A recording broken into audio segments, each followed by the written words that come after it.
प्रयत्न करेन की आमचे कल्याण भिवंडी लोकसभा मतदारसंघामध्ये मी निवडणुकीला उभी राहिलेली आहे आणि त्या लोकसभा मतदारसंघामध्ये कातकरी आदिवासी पाडे व गाव भरपूर आहेत आणि त्यांची खूप मोठी समस्या आहे.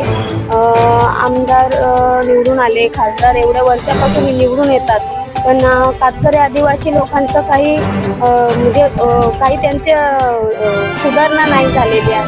त्यांना रोजगार नाही आहे. लोक कुडाकाड्यांच्या घरांमध्ये राहतात. रोजगार नसल्यामुळे 6-6 महिने वीज भट्टीवर जातात, उन्हातानामध्ये काम करतात. हे बघून मला थोडं असं वाटतं की माझ्या आदिवासी बांधवांसाठी मी कुठेतरी पाऊल उचलून आणि ह्या भूमिपुत्र पार्टीतर्फे निवडणुकीला उभं राहावं. मतांनी किती निवडून येणार सर्व जेवढा पण माझा आदिवासी समाज कातकरी समाज आहे ते सर्व माझ्या सोबत राहणार आहे, खंबीरपणे उभा राहणार आहे आणि इतर समाज पण राहणार. आपले मुद्दे लोकांना पाण्याच्या विषयी समस्या आहेत, तर पाणी आपण त्यांना आणून द्यायचं. रोड गावांमध्ये रोड बनवायचे, कुणाला घरकुल नाही आहेत, घरकुल योजना आणायची.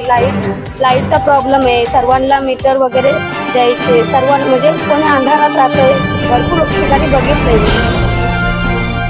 दवाखान्यात कुठे भरपूर खेडेगावामध्ये दवाखाना नाहीये, दवाखान्याची सोय नाहीये. त्यांना भरपूर लांबच जावं लागतं दवाखान्यासाठी आणि कोणाकोणाला खूप प्रॉब्लेमच होतं, त्रास होतो दवाखान्यात अर्ध्या रस्त्यामध्ये. मग दवाखाने खेडेपाड्यांमध्ये कुठेतरी त्यांच्या जवळपास दवाखाने व्हायला पाहिजे. घेतलेलं आहे आज मी फॉर्म घेतलेला आहे आणि 2-3 दिवसामध्ये माझा फॉर्म पण आता सबमिट करणार. आज भिवंडी लोकसभा मतदारसंघातून भूमिपुत्र पार्टीतर्फे तारा वाघे जे आदिवासी समाजाचे आहेत व कातकरी आहेत अशा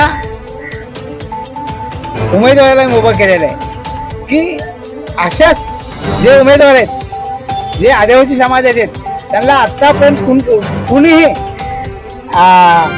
त्यांची कामं केली नाही, त्यांची विकास कामं झाली नाही आदिवासी समाजाची. आणि भिवंडी लोकसभा मतदारसंघातून जे आदिवासी समाज आहे या खेडेपाड्यात जे राहणारे आहेत, त्या खेडेपाड्यात जे राहतात त्यांची सुद्धा विकासाची कामं झालेली नाहीत.